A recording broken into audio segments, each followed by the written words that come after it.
Spoke to one woman yesterday who is diabetic, and she's considering going off of health insurance entirely because of the much higher costs. According to the Kaiser Family Foundation, on average, these premiums are jumping 114% for these individuals that use the Affordable Care Act subsidies. That is ABC's Selena Wang. Taking a look at your money at this moment, the Dow up by 337 points, about 0.75%. S&P 500 up by 15, and the Nasdaq pretty flat at this hour. Traffic and weather, it's brought to you by My Style Checking from Mountain America Credit Union, and here's Michelle Rowe. Good afternoon, Maria. Overall, we're seeing good speeds and good conditions for drivers across the Wasatch Front. We still have a trouble spot, though. This is the I-215 West Belt at I-80. They're still working on repairing a barrier wall from an earlier semi-crash. Michelle Rowe in the KSL Traffic Center. Still a good chance of showers across the Wasatch Front today, diminishing tomorrow. 0% chance, the temperature climbing up to about 52 degrees. 53 on Sunday, and about a 50% chance of rain. Right now, 46 degrees at the KSL Common Spirit Health Studios. The sources where we get our news matters. When you listen to Utah's Morning News, we want you to feel the stories are important to you and trustworthy. This is Amanda Dixon. And I'm Andy Farnsworth. Join us weekday mornings on KSL News Radio. My friend Joey loves to use old familiar sayings. You know what they say? The problem is, don't look at a gift horse, cause you can't make them drink. He gets a lot of them mixed up. People who live in glass houses, here it comes, shouldn't cry over spilt milk. There are also a lot of sayings in the financial world, like, you'll pay lower taxes in retirement. But for many people, it's just not true. You may have done a great job saving in that 401k or IRA, but Uncle Sam is ready to grab a big portion of that money. The team at Galileo Wealth Management can help with strategies that you can start now to lower your tax bill in the future. More for you and less for Uncle Sam. Or as they say, an apple a day is worth two in the bush. Get the facts on your tax bill in retirement. Call Galileo Wealth today at 385-247-7000. It's 385-247-7000 or online at GalileoWealth.com. And remember, a stitch in time keeps the doctor away. It does, you know. I'm Andrew Saul, Commissioner of Social Security. I'm here to warn you about telephone scammers pretending to be government employees. Some of these scammers may say threatening things like you will be arrested if you don't make payments or provide personal information. Do not fall for these tricks. These calls are not from us. Real Social Security employees will never threaten you for information or money. If you receive a call like this, hang up. Never give the caller your personal information, like your Social Security number or bank account, or send money in any form, cash, gift cards, wire transfers, or prepaid debit cards. Report the call to our law enforcement arm, the Office of the Inspector General, at oig.ssa.gov. Share this information with your friends and family.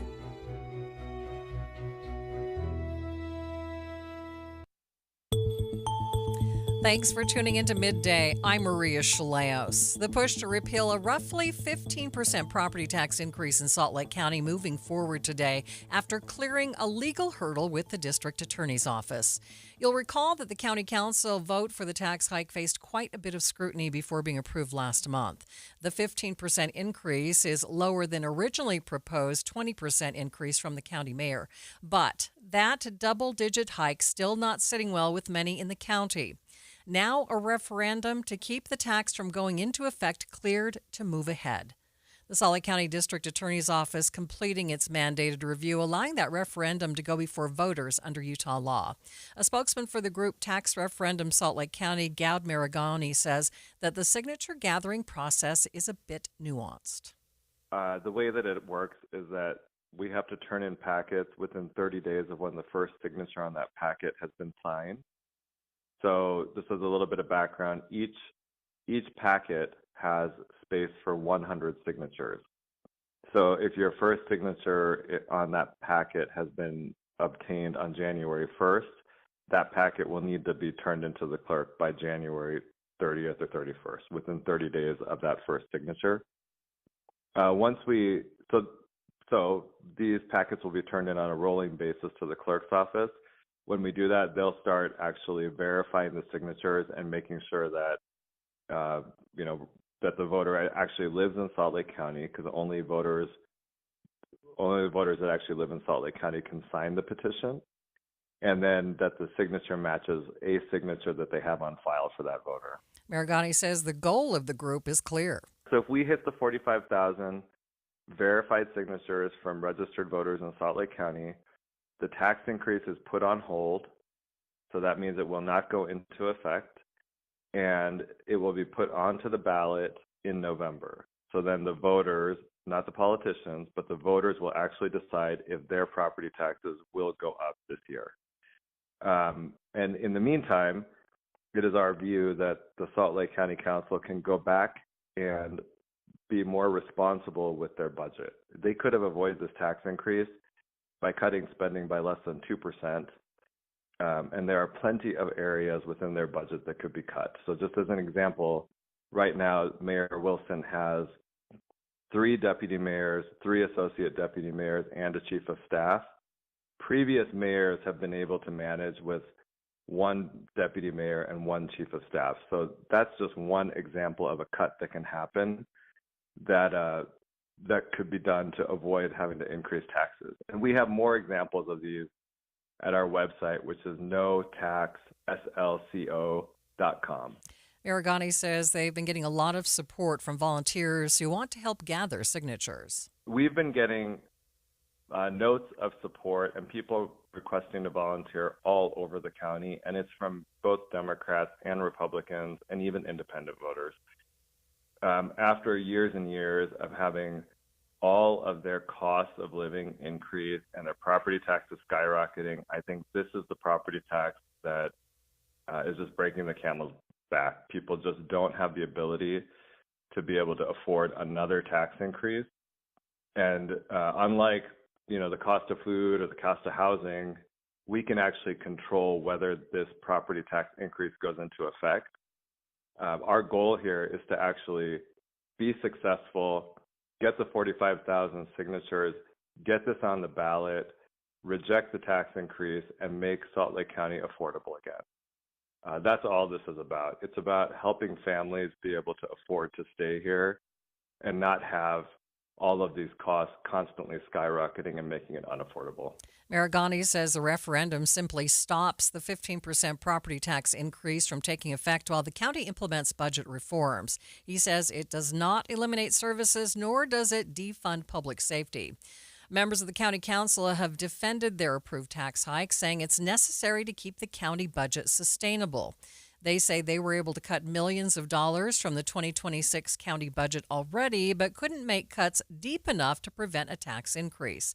The council says repealing the tax increase does nothing to address the budget shortfall and will only result in more financial issues later on. Stay with us. We'll be back with more on Midday in just 60 seconds. Held over due to popular demand. This is your opportunity to save up to 40 to 80% on a hot tub or swim spa. This weekend only, today through Sunday. Mountain America Expo Center. Be advised, this is your opportunity to save up to 40 to 80% on a hot tub or swim spa. This weekend only, today through Sunday. Mountain America Expo Center. 18-month interest-free financing. Our factories have demanded we sell 1,000 hot tubs and swim spas this weekend. Mountain America Expo Center. Huge factory incentives, factory rebates, this weekend only. Mountain America Expo Center. We can remove your old hot tub. Free delivery of your new hot tub. Hot tub starting at $2,999. Mountain America Expo Center. Free delivery of your new hot tub. Just relax and enjoy. Mountain America Expo Center. Today, 2 p.m. to 8 p.m. Saturday, 10 a.m. to 8 p.m. Sunday, 10 a.m. to 6 p.m. Free admission, free parking, free delivery. Mountain America Expo Center. Call 833-SPA-SALE or visit hottubandswimspasale.com. A federal judge here in Utah now ordering the Trump administration to facilitate the return of a man wrongfully deported. The judge ruling that Federico Reyes Vasquez must be returned to the United States within 21 days. It comes after Trump officials acknowledged the deportation despite a court order that Reyes Vasquez remain in Utah while his court case played out. The man had been detained by ICE officials in mid-December. KSL legal analyst and the co-host of Inside Sources, Greg Skordas, joined me with more. This is a little bit similar to the Kilmar Abrego matter that we heard about several months ago. A man here in Utah was undergoing immigration proceedings, and a federal judge, had ordered that while those proceedings were going, that he not be deported, that he remain in the state of Utah. Well, ICE went ahead and hooked him up and took him into custody and have deported him, or at least removed him from the state of Utah.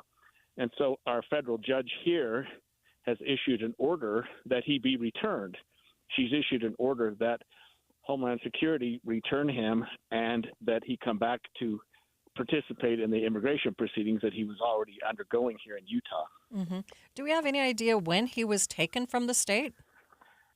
It's not clear, although it seems that the removal was probably done within the last week or so. The judge issued her order about a week or so ago as well.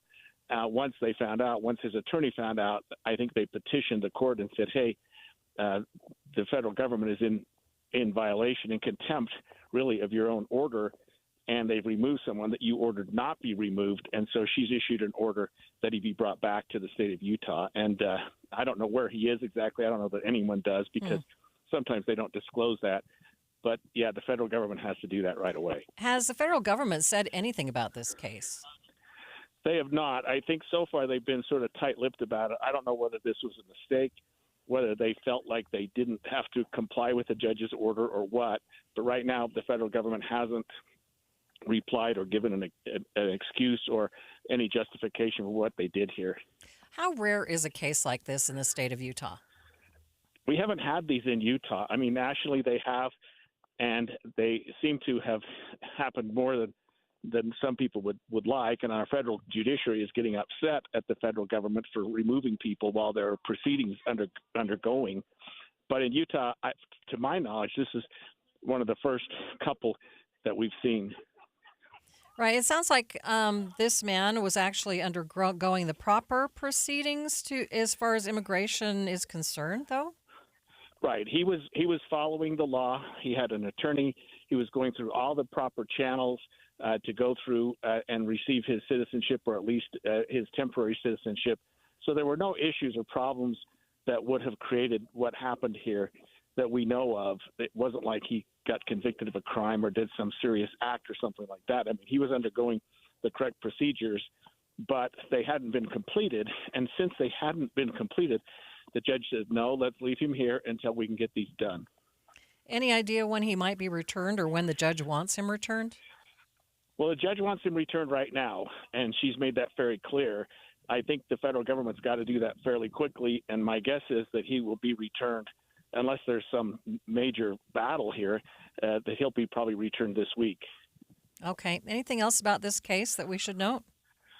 Well, we hope this is a one-off. We hope this was a mistake that someone made, and it's not some attempt by ICE to violate court orders. They really don't do that here in Utah, so this is a little bit of a surprise to a lot of us. Inside Sources co-host and KSL legal analyst Greg Skordas there. The Trump administration has until January 20th to return Reyes Vasquez, and officials must submit a status report to the judge within 10 days. Federal law enforcement officials announcing this morning that they prevented a New Year's Eve terror attack planned in North Carolina. After the break, more on the investigation and why prosecutors say it has ties to ISIS. But first, it's traffic and weather together. It's brought to you by My Style Checking from Mountain America Credit Union. Michelle? The place to avoid, Maria, continues to be the West Belt, especially for drivers making their way southbound toward I-80. Still working on a big reconstruction process due to an earlier semi-tractor accident. A lot of the traffic is also overflowing onto Redwood Road at North Temple. The Good Feet store supporting you with no matter what the day brings. Find the location nearest you at goodfeet.com. I'm Michelle Rowe in the KSL Traffic Center. Guns. Rocky Mountain Gun Shows. Don't miss the Rocky Mountain Gun Show, Saturday and Sunday, January 3rd and 4th at Western Sports Park in Farmington. Stock up on wholesale ammo with no limit on quantity. Get 500 rounds of 9mm ammo for just $85. Shop our massive selection of firearms, mags, knives, and outdoor equipment. It's the Rocky Mountain Gun Show, so you know it'll be good. Rocky Mountain Gun Shows.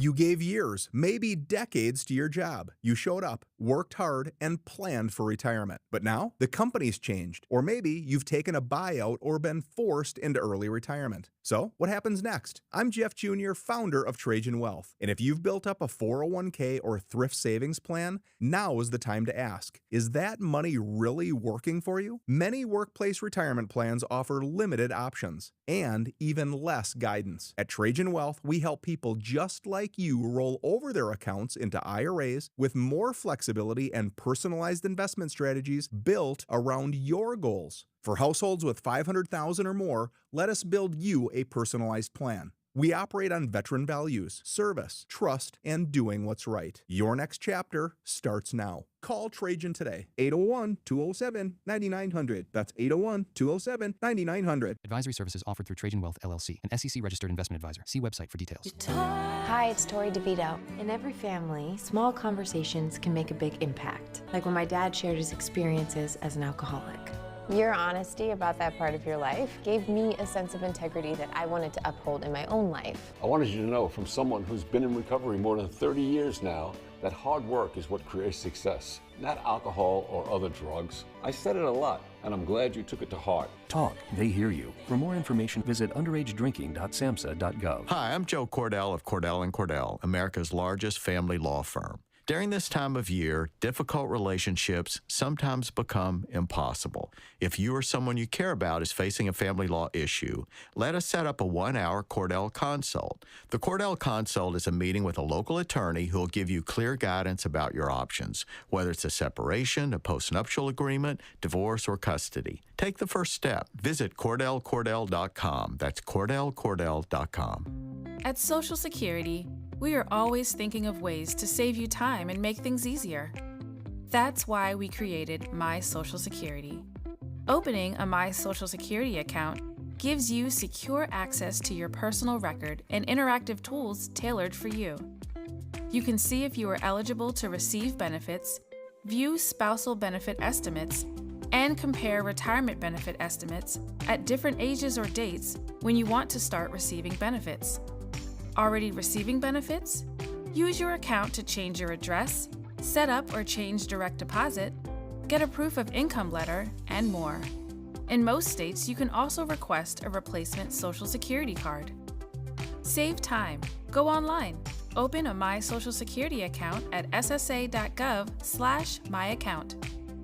Social Security, securing today and tomorrow. Produced at U.S. taxpayer expense. Over the years, you've brought opioids into your home. They helped when you were in pain, and you held on to them just in case. But holding on to opioids puts your family at risk. Learn more at www.fda.gov/drug disposal. You are listening to Midday. I'm Maria Shilaos. Law enforcement officials in Charlotte, North Carolina say they thwarted a terrorist attack from someone they say was inspired by ISIS. The suspect was allegedly talking about his ISIS loyalties and his plans online to undercover officers with the NYPD. Police in Charlotte say they were notified and were able to search his home and arrest Christian Sturdivant on New Year's Eve. U.S. Attorney for the Western District of North Carolina, Russ Ferguson, says he has already made an initial court appearance. The defendant here is an 18-year-old named Christian Sturdivant. He has been planning this attack for about a year, but he's been planning an attack for far longer than that. He was planning this attack in support of ISIS, and we have charged him with attempting to provide material support to a foreign terrorist organization. FBI Special Agent in charge in Charlotte, James Barnacle, details some of the online messages allegedly sent by Sturdivant. The conversations between the undercover employee and Sturdivant escalated further. Sturdivant allegedly sent a voice recording pledging Bayat a loyalty oath to ISIS. And on December 20th, the direct messaging allegedly showed Sturdivant asking for help getting firearms, specifically weapons, guns, to carry out the terrorist attack at a food market here in Charlotte area. Barnacle also says agents had been tracking Sturdivant for several years now, since 2022, when he was still considered a juvenile. The FBI opened an investigation into Mr. Sturdivant in January of 2022, and we conducted a logical investigation. The case agents actually are sitting here today. and these same case agents picked up the investigation a couple weeks ago. U.S. Attorney Russ Ferguson also says the suspect planned to attack the nearby suburb of Mint Hill, North Carolina. The FBI executed a search warrant at his home, and they found the instrumentalities of the attack. They found hammers and knives hidden under his bed. They found notes where he planned his attack and detailed his attack and plans for how he was going to carry out this attack. Officials say that Sturtevant's grandparents helped in the investigation, with the grandfather securing knives and hammers in the home, so Sturtevant didn't have access to them. However, when authorities executed the search warrant, they say they found both knives and hammers under his bed. Investigators in Switzerland are now looking into the cause of a massive bar fire that killed at least 40 and injured more than 100 people on New Year's Eve. The fire, believed to have been caused by sparklers coming out of champagne bottles. Promotional videos from the bar in 2024 show servers carrying the champagne bottles high in the air, topped with lit sparklers. Investigators believe the staff carried similar bottles this time around and that those sparklers got too close to the ceiling, setting the bar ablaze. ABC's Tom Sufi-Burridge is in Switzerland with more. The prosecutor in this region confirming that they now believe all of the evidence points towards the idea that we've been reporting already and that we've heard from an eyewitness, a young woman who escaped that inferno, that those sparklers being carried on bottles of champagne through the bar were just too close to the ceiling and they set the ceiling alight, the prosecutor believes. They've studied videos, they've spoken to other eyewitnesses at the scene, and they have therefore made that conclusion right now. But the investigation by the officials here in this Swiss Alp resort will continue because they're now looking at the safety measures that were or were not in place at Constellation, the bar just down the road there. They're looking at how many people were there on the night, whether that was in compliance with the maximum capacity of the bar, whether or not there were fire extinguishers, how many exits there were. We've heard from a survivor that there was only one exit. It was an underground bar, and she said it was a small exit that many people were just struggling to get out of. She described how people were smashing windows in the panic, in the crush, to try and get out as people were trapped inside as the inferno raged. So, this situation is absolutely horrific. The atmosphere here is one of complete shock. People are stunned that a tragedy of this magnitude could happen here. Officials now confirming that 119 people are injured, most of them in a serious condition, many of them Swiss, and they said that 6 of the injured have not yet been identified, and that gives you a sense of how badly burnt and injured some people are. No indication at this stage that any US nationals are amongst the injured or the dead, the missing, but the authorities here are saying that their absolute priority now is to identify all of the missing and dead. 40 dead, they say, from this inferno at that New Year's party. They say, many nationalities are caught up in this. They say, though, it could take days to identify all of those 40 individuals who are missing. ABC's Tom Sufi-Burridge reporting from the scene in Crans, Montana, Switzerland. A new year means inaugurations across the country for new political leaders. In New York City, Zohran Mamdani took the oath of office early yesterday, becoming the newest mayor of the country's largest city. Tens of thousands attending the New Year's Day inauguration ceremony at New York City Hall for the city's new mayor, Zohran Mamdani. I, Zohran Kwame Mamdani, do solemnly swear. Senator Bernie Sanders administering the oath, and then hours later, Mamdani issuing 3 orders geared at expanding housing and lowering costs. Also early on New Year's Day, Mary Sheffield was sworn in as Detroit's 76th mayor and the first woman to hold the position in the city's 300-plus year history. Another tariff backtrack from President Trump. Tariffs on furniture, kitchen cabinets, and vanities that were supposed to start on New Year's Day will now start next year. The Affordable Care Act subsidies expired at the start of the new year, meaning millions of Americans are now facing skyrocketing premiums. The subsidies were created in 2021 to lower insurance costs during the pandemic. Since then, enrollment in the Affordable Care Act has nearly doubled. Lawmakers on Capitol Hill still trying to find a solution. That is ABC's Dave Packer. And as the new year begins, so do those 2026 New Year's resolutions. A vast majority of goals for the year have something to do with health and fitness. But unfortunately, most of those goals don't come to fruition even months after setting them. Nutritionist Ashley Koff tells ABC News that setting small, specific goals will lead to greater success. We need them to be very specific. So just saying, I want to lose 20 pounds, or even I'm going to not drink in January, is not actually a specific goal. We want it to be measurable. So we want to see, like, how am I actually feeling? What is my body telling me about during that time period? She also says that when setting your resolutions, people should think about a realistic timeline for those goals. And despite what you may hear about others' goals, you should make sure your goals are specific to you and to your body. I think so often we're acquiring nutrition knowledge. We're hearing things like we should not drink alcohol, we should eat protein, we should drink, half of our body weight in water.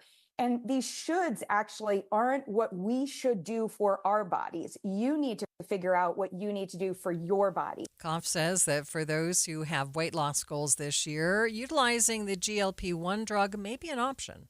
GLP-1 is a hormone that actually does a lot of things beyond just helping us with food noise, beyond just telling insulin to go to work.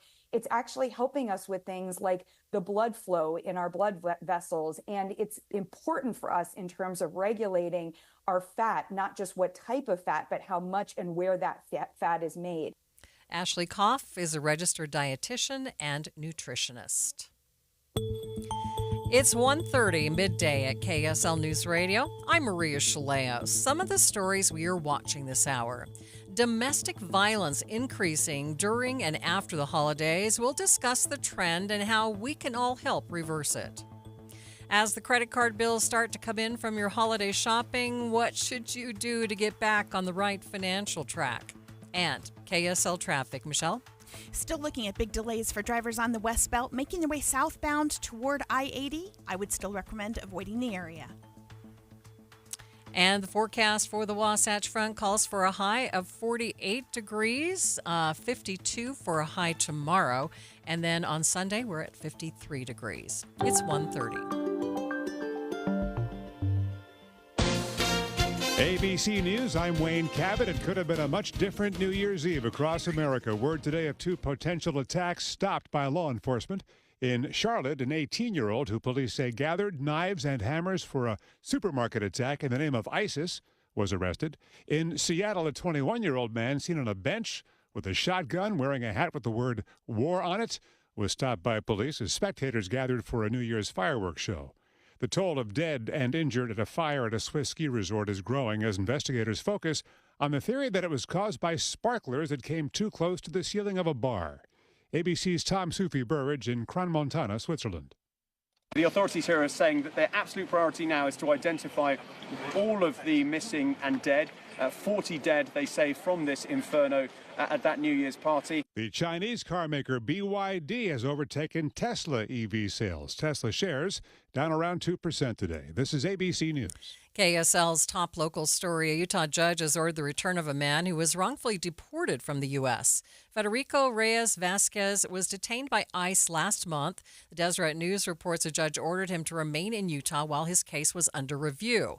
The government has acknowledged that officials violated the order, deporting Reyes Vasquez to Mexico the very next day. Trump administration was ordered to provide financial support to bring Reyes Vasquez back to the U.S. Other local stories KSL is following. A body was found inside a burning car in Tooele County. KSL News Radio's Alexandria Bonilla reports. It was in Vernon Hills just before noon yesterday when the Tooele County Sheriff's Office got the call about a car fire. After getting those flames out, officials saw the body. There's no obvious evidence pointing one way or the other, and investigators are working to figure out if this was a homicide, an instance of someone taking their own life, or an accident. The Tooele County Sheriff's Office says it could be months before medical examiners have answers. Alexandria Bonilla, KSL News Radio. Efforts are underway to determine if 2 mountain lions tracked down and euthanized in Colorado were involved in a fatal attack of a lone female hiker on New Year's Day in Colorado. ABC's Alex Stone with the latest. While fatal mountain lion attacks are rare, they are a threat in many areas of the country, whether they're called mountain lions or cougars, pumas, or panthers, all regional names for the same animal. The last fatal attack in Colorado was in 1999 when a 3-year-old child was killed. 2 years before that, a 10-year-old boy was killed by a mountain lion and dragged away while hiking with his family. Last year in Northern California, 2 brothers were stalked and then attacked by a mountain lion. They tried to fight it off. One of the brothers was killed. Alex Stone, ABC News. An overnight storm left several inches of snow at many Utah resorts. A great start to the day for skiers who've been waiting for some fresh powder. Snowbird, Park City, and Solitude got 9 inches. Alta and Brighton 8, and Powder Mountain got 7. 2 Utah Mammoth players have been selected to represent their countries in this year's Winter Olympics. KSL News Radio's Brianna Willis has more. Team captain and forward Clayton Keller will be representing the USA in Milan, Italy this February. Last season, he scored the 3rd most points among American players and 2nd most assists.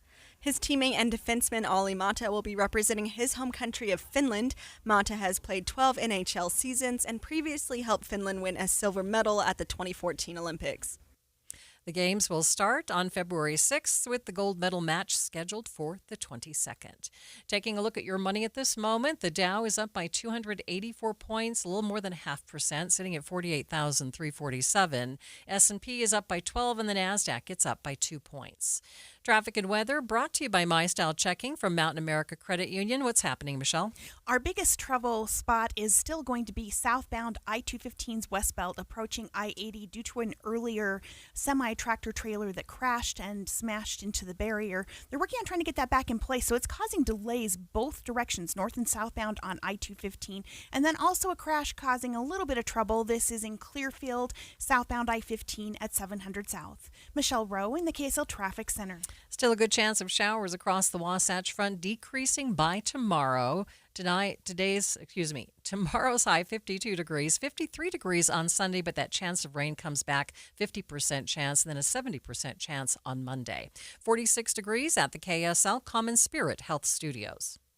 Mornings are for recharging. And they're for starting your day right. We volunteer to join you in the car. Get news and weather at 102.7 FM during the most important part of your day. Andy and Amanda, each morning between 5 and 9 on KSL News Radio. Wesley Financial Group is not a law firm. I'm Chuck McDowell, founder of Wesley Financial Group. Did you buy a timeshare because they told you it was a great investment? That's a lie. Most timeshares can be bought online for $1. To find out what your timeshare is worth and to cancel it, call us today and we'll send you our timeshare exit kit free with all your options for cancellation. Call Wesley for your free exit info guide. 800-897-4400. That's 800-897-4400.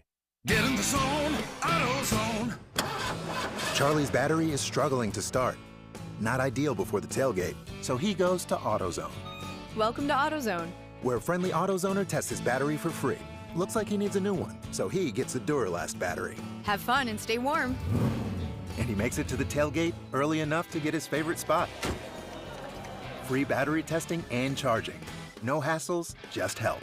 Get in the zone, AutoZone. Restrictions apply. Come on, the meeting's already started. Sometimes it's important. Last call, boarding gate number 9. Sometimes it's urgent. Trip for alarm. Sometimes it's vital. Hospital treatment within 1 hour of a stroke can prevent lifelong disability. If you notice someone experiencing sudden weakness on one side or having a problem speaking, walking, or seeing, call 911 fast. Stroke. Know the signs. Act in time. A message from the National Institute of Neurological Disorders and Stroke. You are listening to Midday. I'm Maria Shilaos. An increased number of domestic violence situations over the holidays have both law enforcement and advocates reminding people that there is help available year-round. One of the situations from the past week involves a man whom Pleasant Grove police say attacked his grandmother with a broom. 32-year-old Bryce Terry is accused of throwing things after his 82-year-old grandmother refused to drive him to Lehigh. Pleasant Grove Police Sergeant Rick Henderson says that's when Terry allegedly grabbed the broom and hit his grandma in the head. It did not appear to be significantly serious, although she's 82 years old, kind of a frail woman, and Bryce is an extremely larger man. We're very familiar with this family and have responded on similar outbursts from Bryce. Henderson says Terry suffers from a diminished capacity and does okay when he's on his medication. Don Brinkerhoff, KSL News Radio. Kimmy Wolf with the Utah Domestic Violence Coalition says, unfortunately, domestic violence situations tend to increase around and just after the holidays. Well, one reason that many people don't consider is that over the holidays, many of us have vacation time. Children are out of school. We spend more time together. And while that may be wonderful for many of our families, if there is violence in the home and we're spending more time together, that could also be a cause of additional increased violence. What can we do, or what should we watch out for when it comes to our family members if we do suspect that there is a case of domestic violence? So if there is any fear that a loved one, an acquaintance, possibly could be harmed from their partner, keep in mind that there are safety concerns. So sometimes a victim will deny the abuse because they feel that they could be further harmed. So if you suspect something, be gentle. Make sure that the conversation is happening in a place where the victim could feel safe, away from the home, away from a potential abuser. And then be ready to have the conversation, but also be ready for someone to deny that anything is happening. But if we can signal to someone that we are worried about, that we are safe, we will believe them, we are happy to help them get resources, then they can take us up on it or they can wait. But not everyone is ready to address the violence when we have our concerns. It really does need to be at the victim's pace. That has to be tough for folks who are concerned, but explain why that is so important for victims. So whether a victim knows the statistics that when someone is planning on leaving a relationship for good, the frequency and severity of the violence often increases. So whether someone has read these statistics, whether someone just feels this in their gut when they are thinking about leaving, we just have to be aware that sometimes our timeline does not meet the victims, and they have to do what is safest for them and their children. And so sometimes for some people, the planning process takes longer than what we would all want for them, but the planning is a huge way that a victim can keep themselves safe, that they have a place to go, they've thought through their resources, and they feel confident that they can make a break from the abuse. Most of us experience kind of financial stress after the holidays when the credit card bills start coming in. Is that something that also affects families when it comes to domestic violence? Absolutely. Any stressor can further exasperate the violence. So whether it's bills, also sometimes with the winter holidays, we have changes in work hours. Maybe some seasonality has slowed down the income into a family. So you have increased expenses for many of us. You have decreased sometimes, funding. And so, yes, those are all things that can cause, arguments. They can, increase friction within a home. And if the home already has issues with power and control, physical, emotional, financial violence, then those can be all triggers. How do people reach out for help or get more information? So many people forget that domestic violence programs are open and available 24/7. So if someone has those numbers, if they want to reach out to a hotline, we will always have someone ready to pick up the call, work with someone with safety planning, getting them resources. The shelters are still here. We don't stop over the holidays. And I know so many people want to prioritize the holiday celebration, keeping their families together. But please, I want to encourage everyone, prioritize their safety and the safety of their children first and foremost. Wolf says that while domestic violence may grow over the holidays, this kind of thing happens all year long. She says she hopes that anyone who finds themselves in a domestic violence situation reaches out for help as soon as possible. If you find yourself in a similar situation and need help, you can always call 911 for immediate assistance. There is also help available at the National Domestic Violence Hotline, 1-900-799-7233, or texting BEGIN to 88788. Midday continues in just 60 seconds.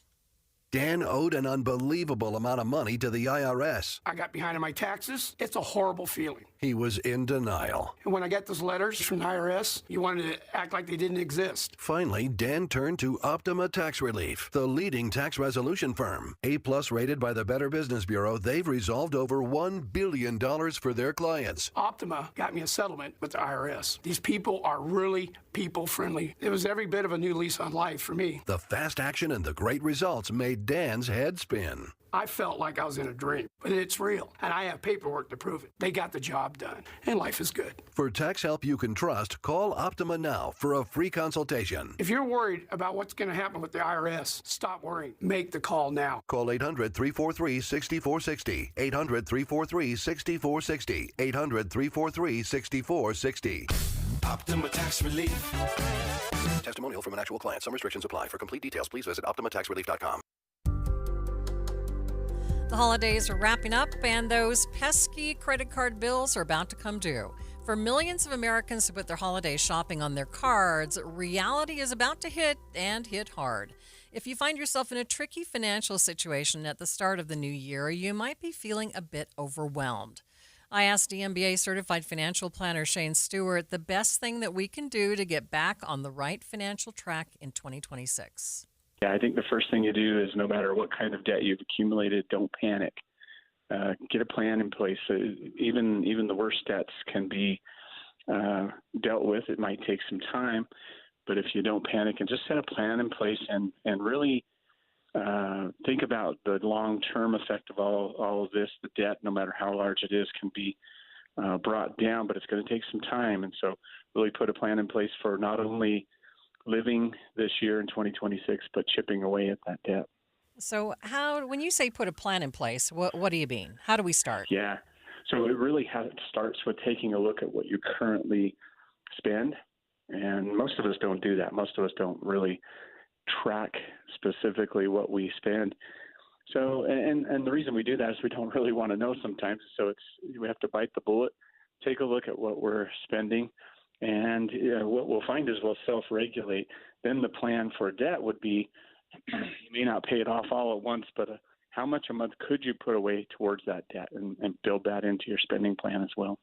Are there some debts you should look at first? Are there some like credit cards that have higher interest rates per se? Yes, if you have something with an incredibly high interest rate, that should take priority. However, many times if you have multiple debts, it's psychologically best to start with your lowest balance debt. And the reason being is because then you get those endorphins of paying that off quicker. You get momentum. You feel better about it. But you do have to pay attention. If you have a couple of debts, but one of them is incredibly high in the interest rate, you want to start there and get that eliminated if you can. Okay. So what other things should we think about? I think one of the things we should think about when it comes to the coming year is really just having a plan and then giving yourself some grace when you don't stick to it. Notice I didn't say if you don't stick to it, I said when. And the reason being is because, especially in finances, the best laid plans don't always work out. However, if you have a spending plan in place, you have a track to run on, and then give yourself a break when it doesn't always go exactly as planned, and just keep trying. And that actually is more successful than really sticking to a rigid budget. One of the first things you said is don't panic. Put together a plan, but don't panic. Why do you say that? Well, because panic actually, the strong emotion of panic throws you into decision making that's probably not optimal. You have to take a breath, think about things, and make some decisions that are a little more sustainable and a little more doable. So if you panic, then you're operating on pure emotion. You might make some decisions that are actually counterintuitive and maybe counter to your progress in eliminating that debt. Shane, what do you think are some of the top things where people would maybe waste money that they could think about maybe cutting out in the new year? Yeah, I think it's very interesting when you do track your expenses. When I mentioned self-regulation, you start to notice the things that you think, that's not really as important to me, and yet I'm spending a lot of money on that. And it could be anything. It could be dining out. It could be those trips to Home Depot. It could be anything that you're doing. It's very difficult for a third party to tell you what you're spending too much on. But if you just track your own expenses or look back to see what you've been spending, you really will start to self-regulate and see those things that are maybe a little more, maybe not frivolous, but more misaligned with your goals. And that's why the beauty of taking a look at what you actually do spend is helpful. Yeah. Do a lot of people get caught up in some of those subscription services where they don't even know how many of those they're paying each month? Absolutely. The new year is a great time to reassess all your subscriptions, all the things that money's going out to. And the new year is a great time to reassess all of that. And if you're like me, you probably find you're subscribed and paying for things you didn't even realize you were still doing. So it's really a great time to take a fresh start and take a look at those subscriptions. Shane Stewart is a certified financial planner with DMBA. The U.S. getting ready to celebrate its 250th birthday this year. After the break, we'll hear more about an essay contest for your kids as they look to celebrate the country's birthday. But first, it's traffic and weather together, brought to you by My Style Checking from Mountain America Credit Union. Michelle? Still looking at a big trouble spot, Maria. This is southbound on the I-215 westbound approaching I-80. We're backed up past 700 north, and so I would really recommend people avoid that area, both northbound and southbound, as they're working on a repair. Common Spirit hospitals, clinics, and caregivers all connected to advanced healthcare in Colorado, Kansas, and Utah. Healthcare is with Human Kindness is here. Hello, Human Kindness. I'm Michelle Rowe in the KSL Traffic Center. For over 22 years, speaking on business on KSL News Radio has been a beloved tradition, celebrating our heroic business leaders and Utah consumers who have helped build one of the strongest state economies in the nation. Now, under the stewardship of the Salt Lake Chamber and hosted by Chamber President and CEO Derek Miller, the program continues to shine a spotlight on those who make Utah's business environment dynamic and thriving. With his expertise and passion, Derek brings the stories of our business community to life. As part of the Salt Lake Chamber, Speaking on Business is proud to continue its legacy of highlighting inspiring stories, trends, and special guests. Support Utah businesses now and be part of Utah's thriving economy. More information can be found at slchamber.com. That's slchamber.com. KSL Broadcast Group contests are open to participants 18 years of age and older that are residents of Utah, unless otherwise specified. Employees or agents of the station, Bonneville International Corporation, other area radio stations, or any entity associated with the contest may not enter. Persons who have won in the last 30, 60, or 90 days from a station contest or event may not be eligible. Full general contest rules are available at kslnewsradio.com/contests. I'm Ed Evans, CEO of Consumer Cellular. No, we're not one of the big guys. Truth is, we don't want to be. If you're over 50, Big Wireless probably has you paying for more data than you might need. You could be throwing away thousands over a lifetime. Our entry-level data plans start at just $20 a month. And for a limited time, switch and get your second month free. Call 1-888-FREEDOM, visit consumercellular.com or a store near you and get your second month free today. Plans include $5 credit for auto pay and e-billing. See site for additional details. Wesley Financial Group is not a law firm. I'm Chuck McDowell, founder of Wesley Financial Group. Did you buy a timeshare because they told you it was a great investment? That's a lie. Most timeshares can be bought online for $1. To find out what your timeshare is worth and to cancel it, call us today and we'll send you our timeshare exit kit free with all your options for cancellation. Call Wesley for your free exit info guide. 800-897-4400. That's 800-897-4400. This is Midday. I'm Maria Shilaos. A local Boy Scout holding a blood drive in honor of his brother's Hodgkin's lymphoma. Let me try that again. In honor of his brother's Hodgkin's lymphoma cancer recovery. Owen Waldron joined me to talk about his Eagle Scout project that was inspired by his brother Bryson. I was looking into stuff I can do to help cancer patients, people who are like my brother because he had cancer. Mm-hmm. First of all, tell us about your brother and what kind of cancer treatment he went through. My brother had stage 2 cancer, and he was really sick all the time. He'd go like 1 week healthy, 1 week not healthy, and he just like throw up a lot and stuff, and it was really hard on my family. Yeah, I'm sure. So did he also receive a lot of blood during that time? So some patients who have bad blood, they have to come in every week to get blood transfusions. And I do know Bryson wasn't one of them, but when I was researching, I saw that there's a lot of cancer patients who actually need blood and have to come in every week to get it. So what is your goal? My goal is to get 100 donors. Yeah, kind of describe what this project means to you, why it's important to you. This project is important to me because it's kind of personal, because my brother, it was like really hard to think of maybe losing him. And so I want to help other people like that who have a shot of losing one of their family members to cancer. And I just want to help the best way I can. You're collecting items too. What are the items you're collecting and why? We're collecting blankets and hats because my brother, he started to like fall in love with the blankets because every week he'd come and then he'd get a blanket and he'd just snuggle up in him because he got really cold. And then when I was researching younger cancer patients, like hats because they're really comfortable. And yeah. Okay. Anything else you want to tell me? Every donor, everyone who donates blood, will get a $10 gift card to Amazon. Owen's Blood Drive will take place next Friday, a week from today, January 9th, from 1 to 7 at the Church of Jesus Christ Latter-day Saints at 1845 East and 7200 South in Cottonwood Heights. 2026 ushering in a big year for birthday celebrations here in the U.S. This year, the country celebrates its 250th anniversary. Federal, state, and local officials all planning a variety of events to mark the special year.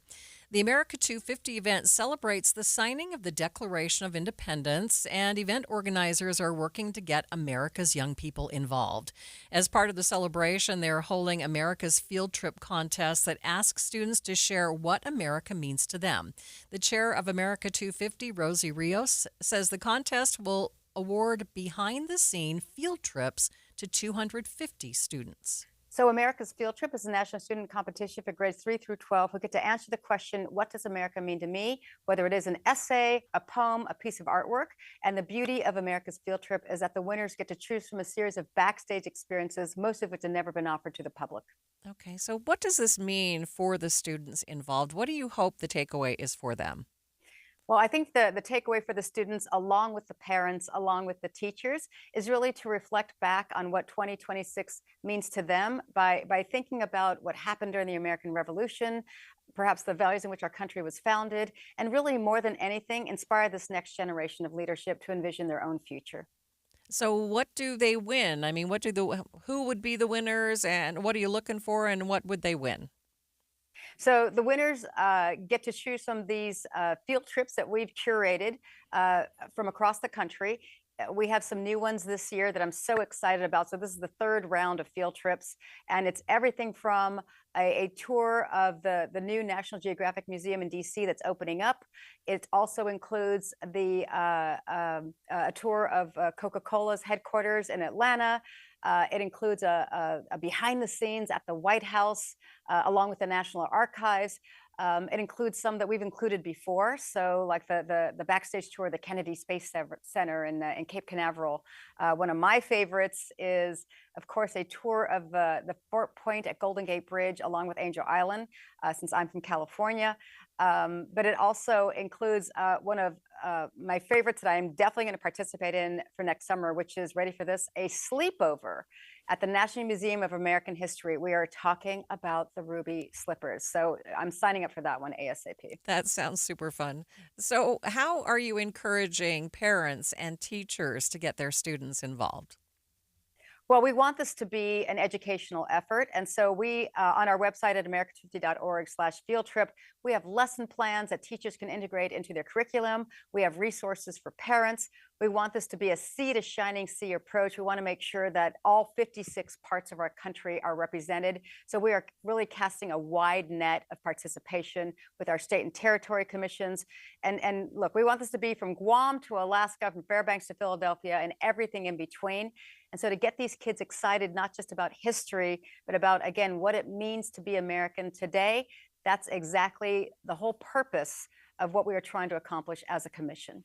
What would you tell these students on this 250th anniversary about their country and the significance of celebrating such an anniversary? Well, I think I can tell them personally what it means to me, because I do remember the bicentennial of 1976. And I do remember it was a cloudy night in Hayward, California on July 4th, 1976, but those fireworks were never brighter. And I remember feeling just gratitude for my mom, who raised all 9 of us as a single parent in this great country and somehow managed to send all 9 of us off to college. So I do want them to feel, and I want all 350 million Americans to feel like this is the land of opportunity all over again. So 350 for 250 is one of our biggest goals here. Okay. How do students apply? You can apply on our website at america250.org/field trip. And the deadline is March 30th, and the field trips take place next summer. Okay. Anything that you'd like to add? Any final thoughts for us?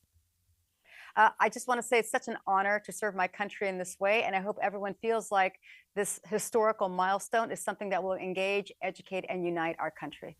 Rosie Rios is the chair of America 250. America 250 is the congressional commission planning events surrounding the country's 250th anniversary. And you can get more information at america250.org. Coming up in the 2 o'clock hour, 2 Utah Mammoth players are taking their game to the international stage, set to represent both Finland and the U.S. at the Winter Olympics next month. What does that say about the team as a whole? Details coming up in the next hour of Midday.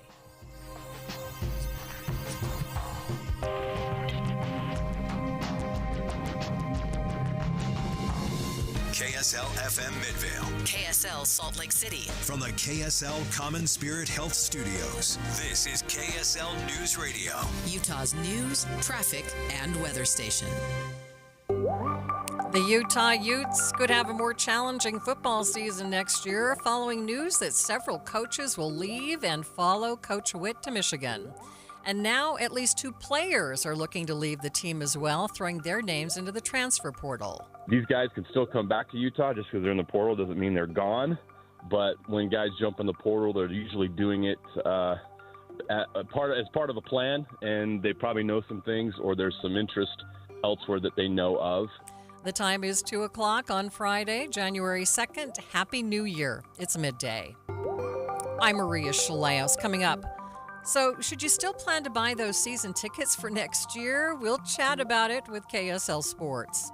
Also this hour, the moment we usher in the New Year's, that's when these symptoms kind of hit an all-time high. With the holidays in the rearview mirror, suicide risk tends to increase. The signs you should watch out for and how you can help your loved ones who are struggling. But first, our top stories.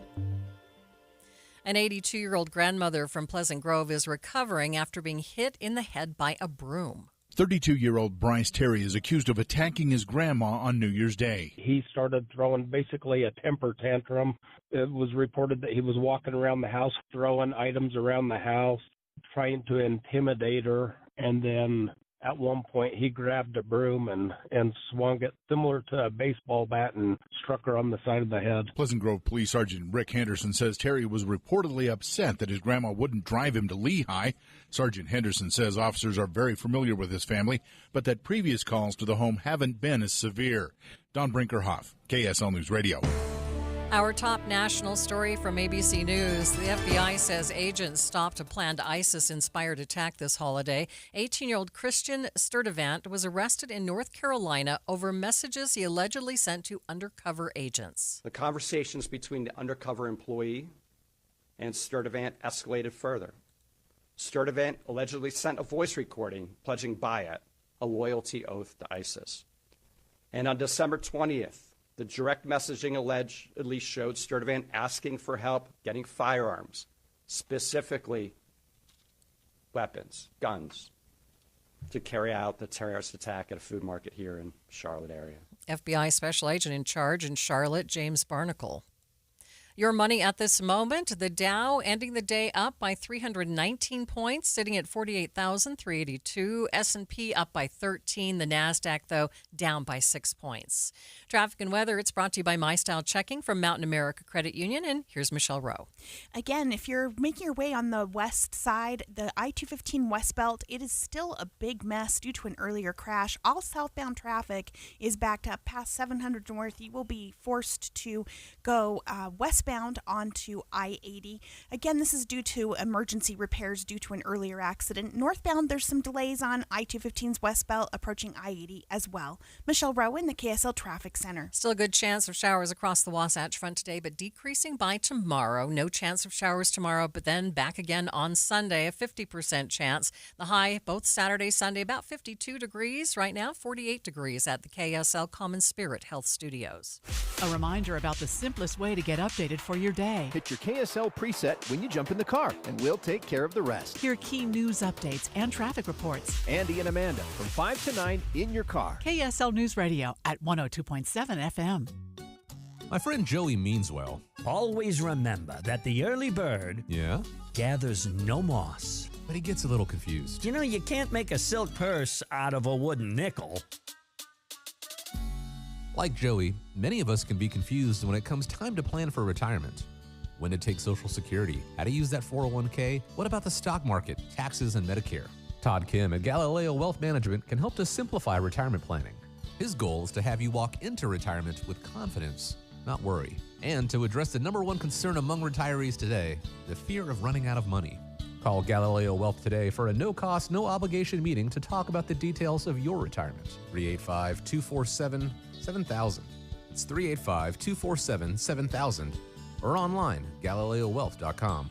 And remember, one man's trash is thicker than water. Of course, water's not thick at all. It's watery. Are you living with dry AMD? If so, you could be on the road to geographic atrophy, or GA, a condition that leads to retinal cell death and permanent vision loss. But with Izervay, you can slow it down and get it going slower. Izervay slows GA progression by targeting a key source of retinal cell death, which may help preserve your vision longer. Izervay, or Avastin Captid Pagel, is a prescription eye injection used to treat GA. Don't take it if you have an infection or active swelling in or around your eye. Izervay can cause eye infection, retinal detachment, or increased risk of wet AMD. Izervay may temporarily increase eye pressure. Your vision may be impaired after an eye injection or exam. Don't delay. Ask your doctor about Izervay today. Izervay gets GA going slower. Visit Izervay.com. That's IZERVAY.com. Paid for by Astellas Pharma. Thanks for tuning in to Midday. I'm Maria Shilaos. The news just keeps dropping for University of Utah football fans. A slew of coaches are leaving to follow Coach Witt to Michigan, plus 2 players have now entered the transfer portal.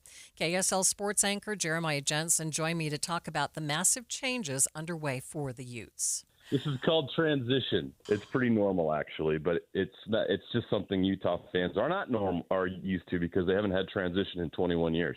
Yeah, so let's talk about the latest. I understand a couple of the players have now entered the portal. So what's happening? Yes. So, yeah, you've got John Henry Daly in the portal, who's an All-American defensive end, who was one of the nation's leading sacks. It's a big loss there if he decides to move on. And Smith Snowden's also jumped into the portal, reportedly. And another key defensive player who's been there for a while and has made a lot of plays for the Utes. These guys can still come back to Utah. Just because they're in the portal doesn't mean they're gone.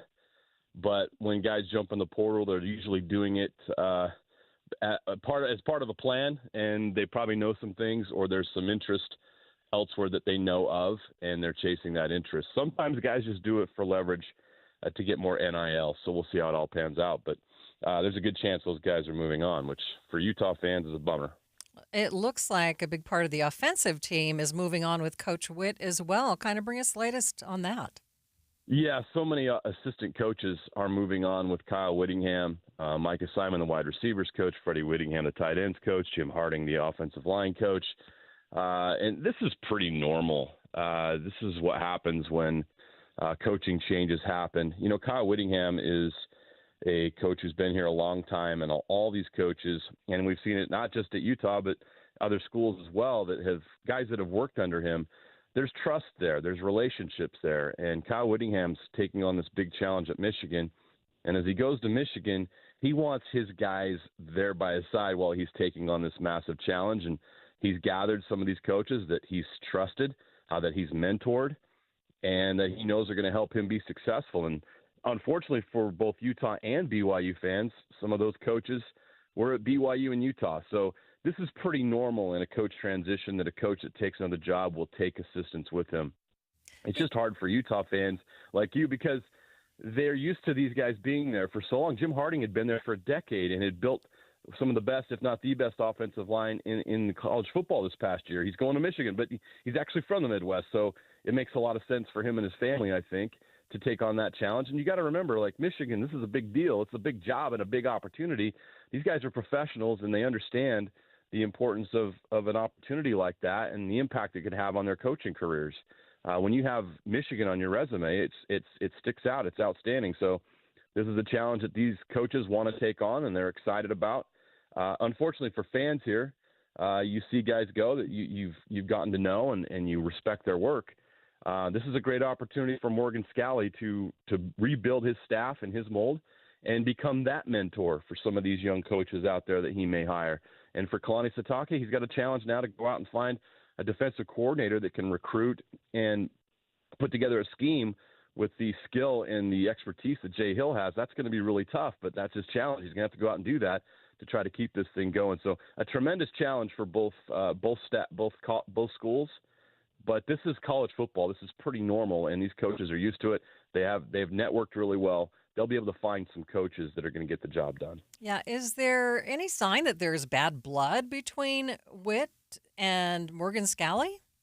No, I don't think so. I think that, and I understand this, Utah fans are watching the situation and think, wait a minute, Kyle Whittingham's been here forever. Why is he leaving our staff in dust? Why is he taking some of our players? This is just how the business works. Morgan Scalley understands it. Kyle Whittingham understands it. I don't think the relationship between Kyle Whittingham and Morgan Scalley that was built over almost 3 decades. They go back to the late 90s when Morgan was recruited out of high school. Like, these guys have known each other for a long, long time. This is not causing any rift in the relationship. This is Kyle Whittingham moving on and taking on another challenge. This is a great opportunity for Morgan Scalley, the opportunity of a lifetime. He's a lifelong Ute. This is his dream job. He's been waiting for this forever, and he could never get that opportunity until Kyle Whittingham decided to move on. And so I don't think there's any situation there between Morgan Scalley and Kyle Whittingham. Now, Utah fans can be upset at Kyle Whittingham for feeling like he's a traitor and all that kind of stuff. That's kind of sports, right? This is kind of fun. So I'm okay with that. I think everybody should be okay with that. You can make up your own mind and your own opinions about Kyle Whittingham's departure, but ultimately this isn't damaging relationships. This is just business. Okay, so bottom line is, does Morgan Scalley have what it takes to keep this Ute team what it's been? We are about to find out, Maria. That's a great question, and I think that's a fair question to ask because this is Morgan Scalley's first job as a head coach. He's been a tremendous defensive coordinator for a long time. He's been at Utah a long time. He is a Utah man, but he has never been a head coach. How is he going to handle this situation? How is he going to handle star players entering the transfer portal? What players is he going to bring in through the transfer portal? And, of course, the biggest question right now is who is he going to hire on his staff? What coaches is he going to surround himself with that are going to help him win football games? All this is going to play out. It's going to be really fascinating to watch it because this is the first time we're seeing Morgan Scalley do it. But that's what's fun about sports is seeing people get opportunities and seeing what they can do with them. And Morgan has great resources at Utah, and he's been there a long time, and he's been in this profession a long time. He knows coaches around the country. He knows players out there. Now is a chance for him to prove what he can do. And we're about to find out how good of a coach he is. Okay, so how quickly will Ute fans see this new, the new behind the scenes and the team kind of come together? Oh, it's going to come together pretty quickly, Maria. These coaches act quickly because everybody's scrambling to get the people that they want on staff. You can't wait. You've got to get the portal figured out. You've got to get your assistant coaches figured out. I think that Morgan was prepared for this and probably knew a lot behind the scenes that we didn't and knew that this challenge could come up and that some of these coaches were going to depart. He probably knew about players leaving. He probably is aware of players in the transfer portal that could be a good fit at Utah. These guys do their homework. This is their profession. They get paid a lot of money for a reason because they're really good at this. And so they're going to act quickly. Morgan's going to bring in guys quickly. You saw how quickly Kyle Whittingham hired his staff. Less than a week, he's got his entire staff put together at Michigan. Morgan Scalley will do the same at Utah, and then he's going to go out in the portal and get who he needs. And we'll see if it leads to more wins and more 10, 11-win seasons for the University of Utah. That's the challenge for Morgan. KSL sports anchor Jeremiah Jensen there. Now, a quick correction to the earlier number of Utah players in the transfer portal. We are just saying that Utah safety Tao Johnson is also entering the portal. He joins cornerback Smith Snowden and John Henry Daly. So the shuffle just keeps a-coming. In other sports news, 2 Utah Mammoth players are heading to the Olympics in Milan Cortina, Italy next month.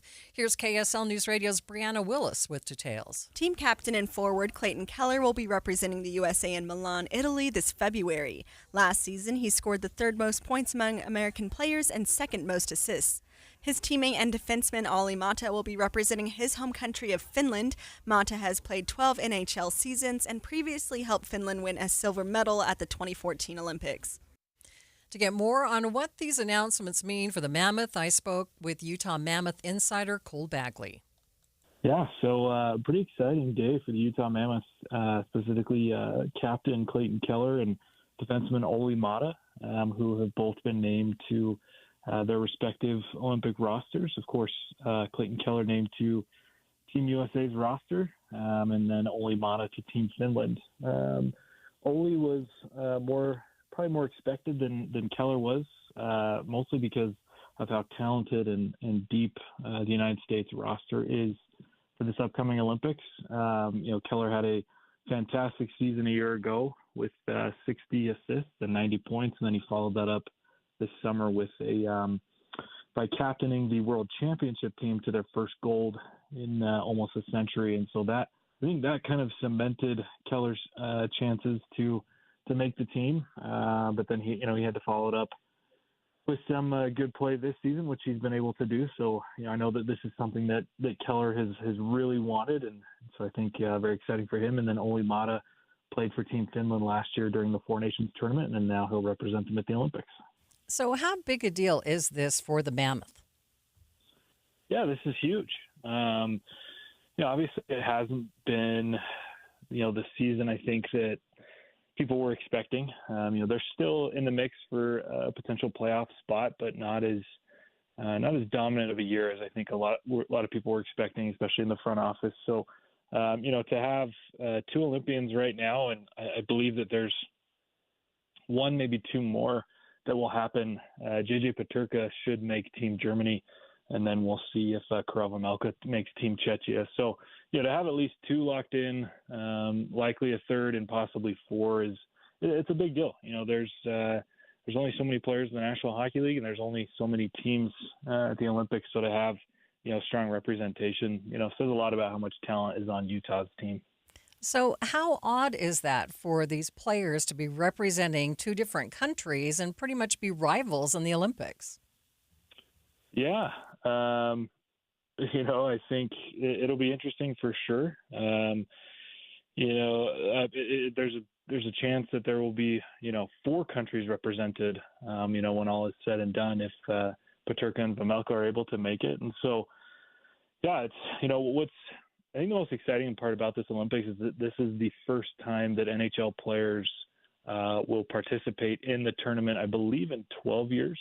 So it's been a long time since the Olympics has had best-on-best hockey. And, they're obviously teammates now in the NHL, but I'm sure if any of these teams, whether it's, the United States and Finland or, Germany and Czechia or whatever combination it could be, if any of these teams face each other, they're obviously friends and whatnot, but they will be bitter enemies on that ice if they do end up playing one another.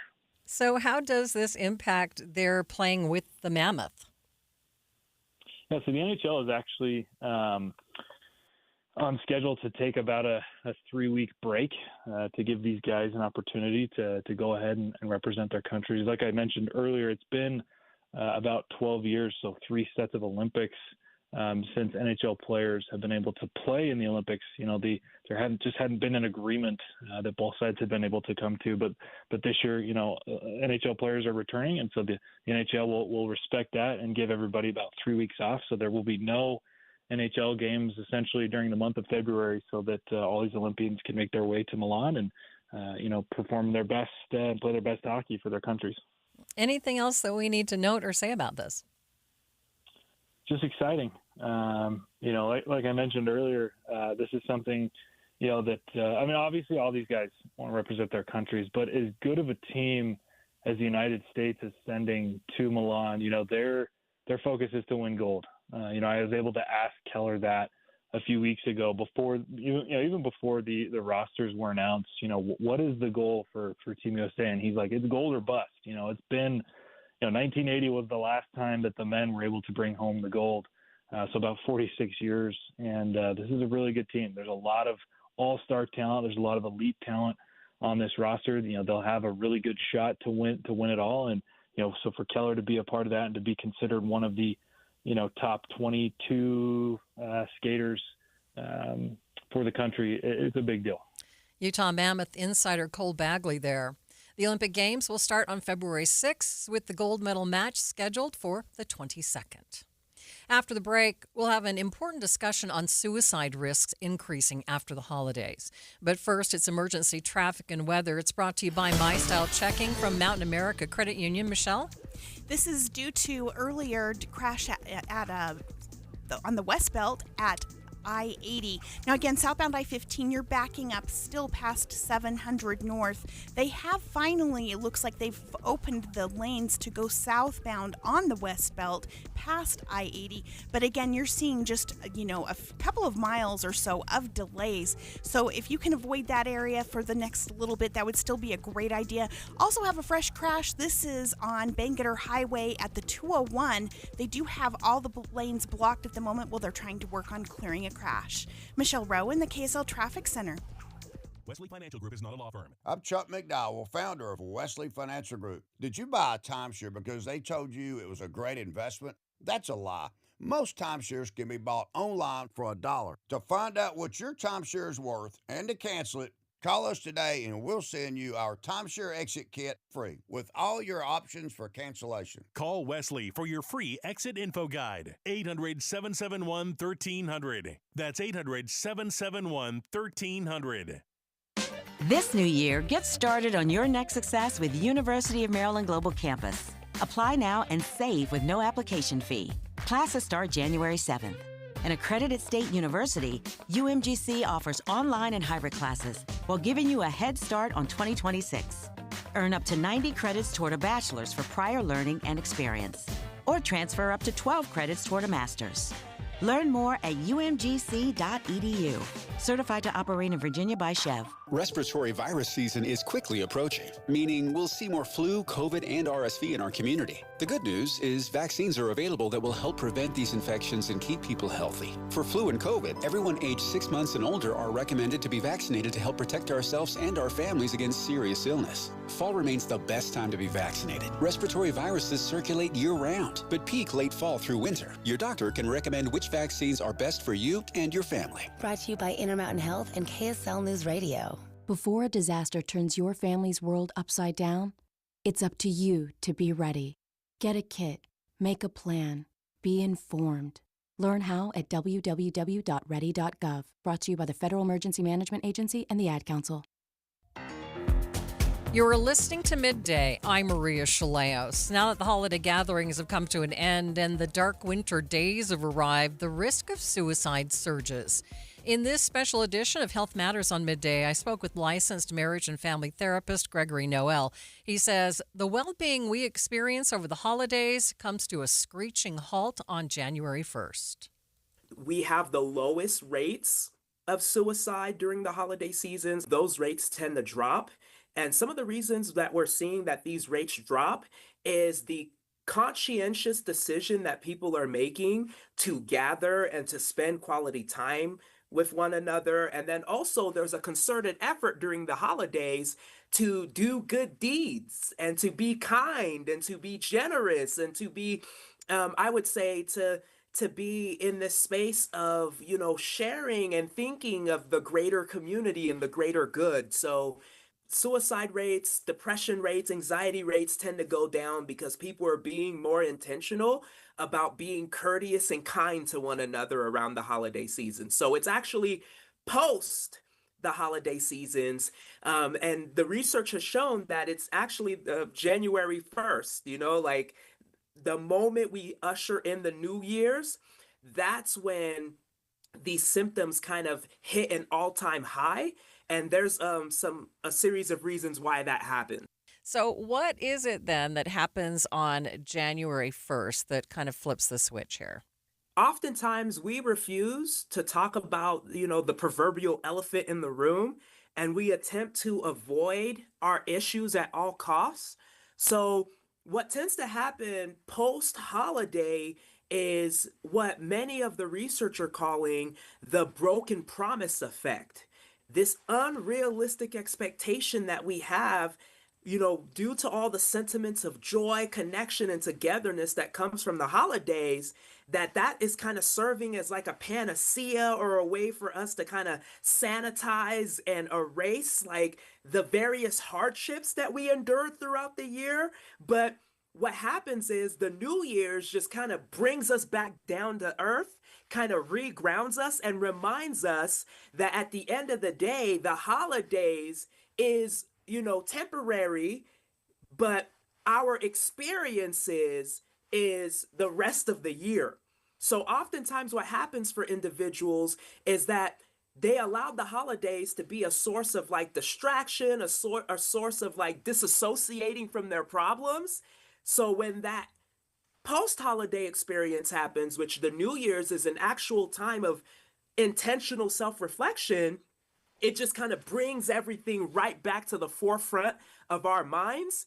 And it's like, these things are unaddressed. What are you going to do about them? And unfortunately, it can be so overwhelming because the holidays was so joyful, was so bliss, that coming back down to reality is just a harsh and jarring experience, to say the least. Right. So how do we do better, I guess is what I'm going to ask here. Are there some things that we should be doing before we reach the point where like reality is no fun?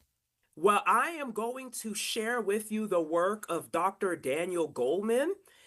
He is an emotional intelligence expert.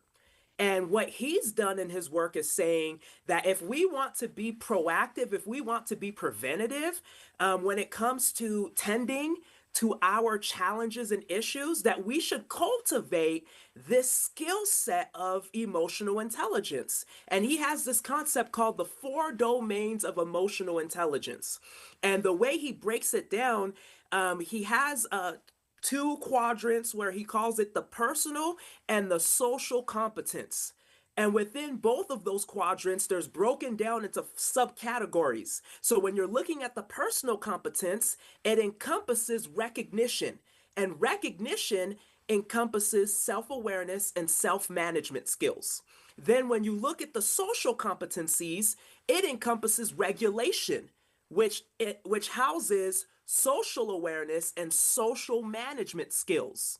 So for us as human beings, we have some great resources out there, but oftentimes we're not exposed to these resources, such as Dr. Daniel Goleman's work, and then doing our due diligence to learn, cultivate these skills, and regularly implement these skills in a proactive and preventative manner, so we don't just get lost in the bliss and the joy of the holidays, but also we're being intentional about addressing, reconciling, and working through our yearly issues, because we as human beings, we go through the ebbs and flows of life.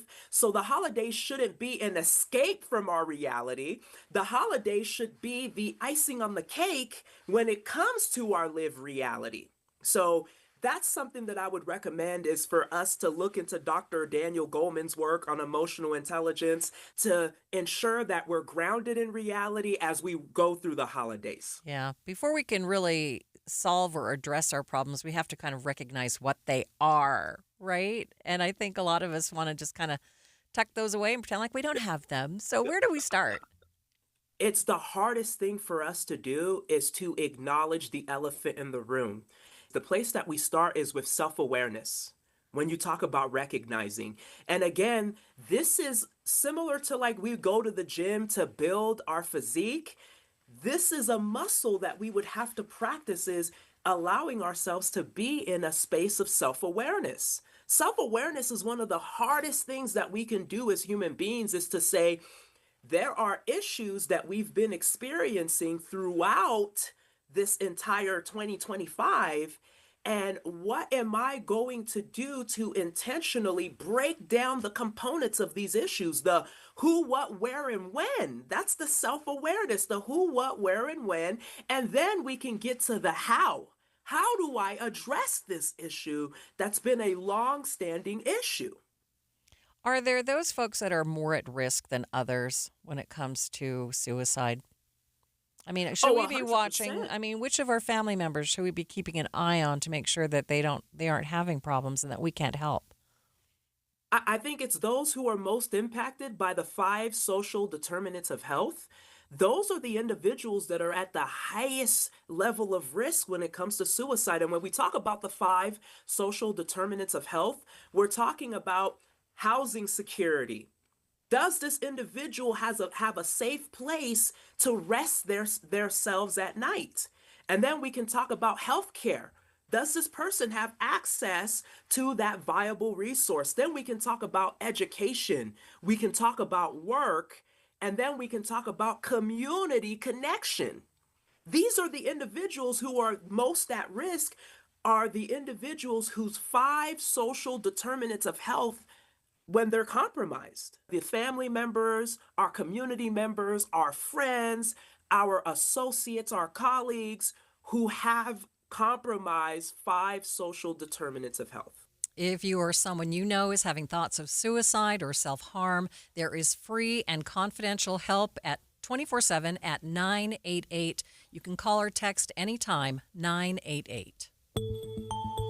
It's 2:30 midday at KSL News Radio. I'm Maria Shilaos. Some of the stories we are watching this hour.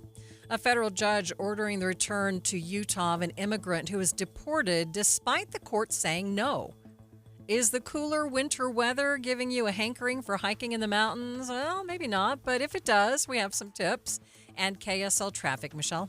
Looking better on the West Belt, Maria. Finally seeing delays disappearing. This is as you're approaching I-80 due to an earlier crash. You're looking at good speeds as you're headed both directions. Michelle Rowe from KSL Traffic Center. KSL's top local story. Investigators are puzzled after finding a body inside a burning car in the Vernon Hills area of Tooele County. KSL News Radio's Alexandria Bonilla reports. The Tooele County Sheriff's Office says it was just before noon yesterday when they got the call about a car on fire. After getting the flames out, they found a body inside. The Sheriff's Office says they are working to figure out if this was a homicide, an instance of someone taking their own life, or just a freak accident. It could take a few months for medical examiners to determine the official cause of death. Other local stories KSL is following. Watch out for road closures near Temple Square over the next month and a half. Enbridge needs to close the eastbound lanes of South Temple between West Temple and Main Street in order to replace a gas line. That work begins Monday and should take about 6 weeks. Two Utah Mammoth hockey players are going to the Olympics this February. KSL News Radio's Brianna Willis has more. Mammoth captain Clayton Keller has been chosen to represent the USA in Milan, Italy this year, while Finland native and defenseman Olli Mata will represent his country. Keller plays as a forward and finished out last season with 90 total points scored and 60 assists and was chosen as the Utah hockey team's first captain.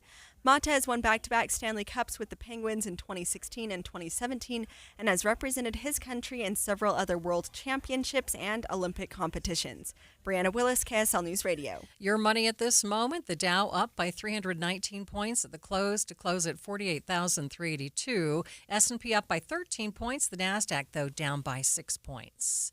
Traffic and weather, it's brought to you by My Style Checking from Mountain America Credit Union. Here's Michelle Rowe. Well, let's take a look at the forecast for the Wasatch Front. A high today, 48 degrees, and we have reached that. Tomorrow's going to be warmer and the chance of showers disappearing tomorrow. So for your Saturday and Sunday, 52 and 53 for a high. 50% chance of rain on Sunday. 48 degrees at the KSL Common Spirit Health Studios. I understand Michelle Rowe is also standing by. Yes, thanks, Maria. We're looking much better on the West Belt. The earlier delays for drivers making their way southbound approaching I-80 have eased nicely. They've gotten those repairs under control enough that people can now continue past I-80 and go southbound on the West Belt. The rest of the Salt Lake Valley and other freeways, I-15, is looking at good speeds. Michelle Rowe in the KSL Traffic Center. The sources where we get our news matters. When you listen to Utah's Morning News, we want you to feel the stories are important to you and trustworthy. This is Amanda Dixon. And I'm Andy Farnsworth. Join us weekday mornings on KSL News Radio. He's Donald Trump's #1 enemy in Congress, Chicago politician Dick Durbin. Now, Durbin has a new scheme. He's doing the dirty work to benefit corporate megastores. Durbin's bill could cut corners on your credit card security, putting your personal data at risk. Big chain retailers and warehouse stores want to inflate their profits, and liberal Dick Durbin would help them do it. Tell senators, say no to the megastores and Dick Durbin. Paid for by the Electronic Payments Coalition. This message comes from Viking, committed to exploring the world in comfort. Journey through the heart of Europe on an elegant Viking longship with thoughtful service, destination-focused dining, and cultural enrichment on board and on shore. With small ships that bring travelers closer to the destination, there's more time to explore. And every Viking voyage is all-inclusive, with no children and no casinos. Discover more at Viking.com. It's a classic odor tale. You fried fish for dinner, cleaned up, but the smell is still in the house. And the neighbors are coming over for game night. They're on their way. And then you spray Febreze Air Mist. Febreze Air starts working instantly to fight even your toughest odors, so you go from fish to fresh like that. Now all you have to worry about is Pam cheating at charades. Breathe happy, Febreze, la la la la la. You are listening to Midday. I'm Maria Shilaos. A federal judge here in Utah now ordering the Trump administration to facilitate the return of a man wrongfully deported. The judge ruling that Federico Reyes Vasquez must be returned to the U.S. within 21 days. It comes after Trump officials acknowledged that the deportation, despite a court order that Reyes Vasquez remain in Utah while his court case played out. The man had been detained by ICE officials in mid-December. KSL legal analyst and the co-host of Inside Sources, Greg Skordas, joined me with more.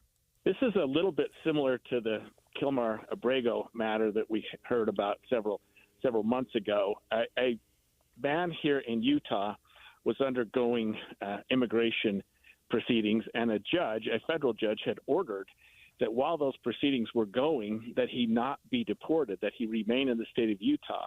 Well, ICE went ahead and hooked him up and took him into custody and have deported him, or at least removed him from the state of Utah.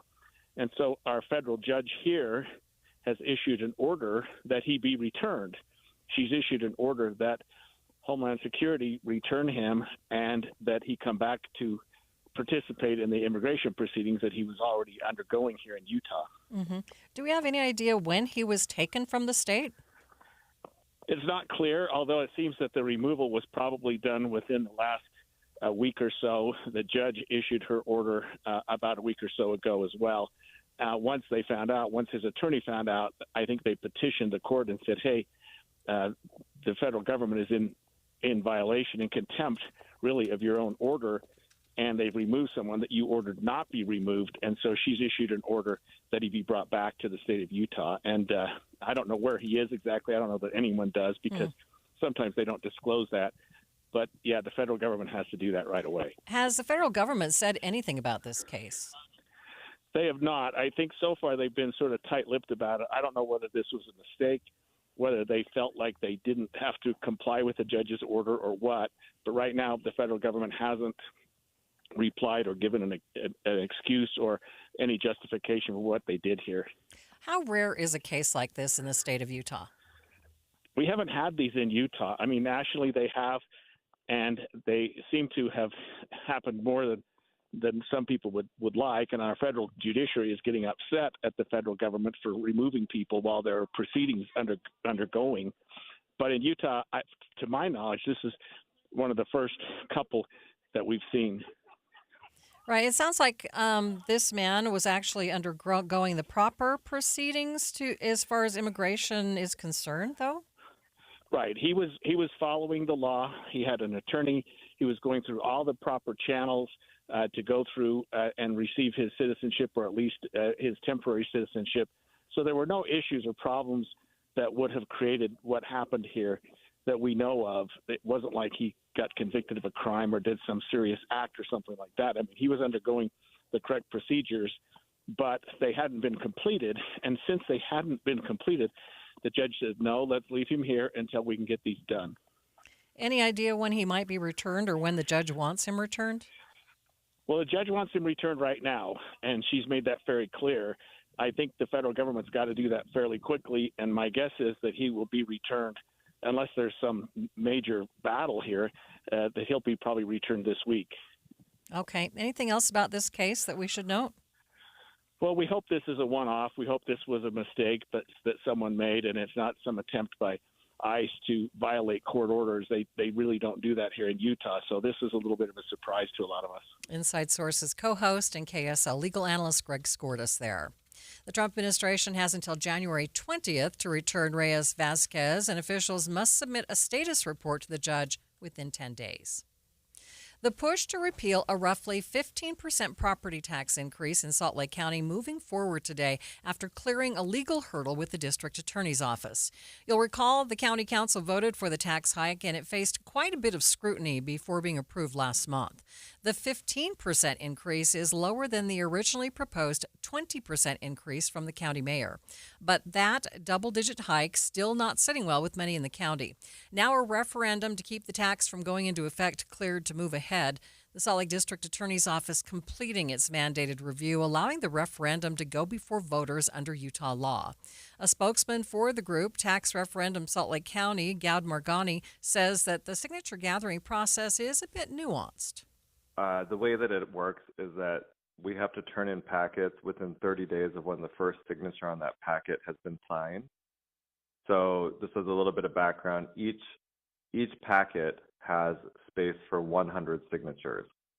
So if your first signature on that packet has been obtained on January 1st, that packet will need to be turned into the clerk by January 30th or 31st, within 30 days of that first signature.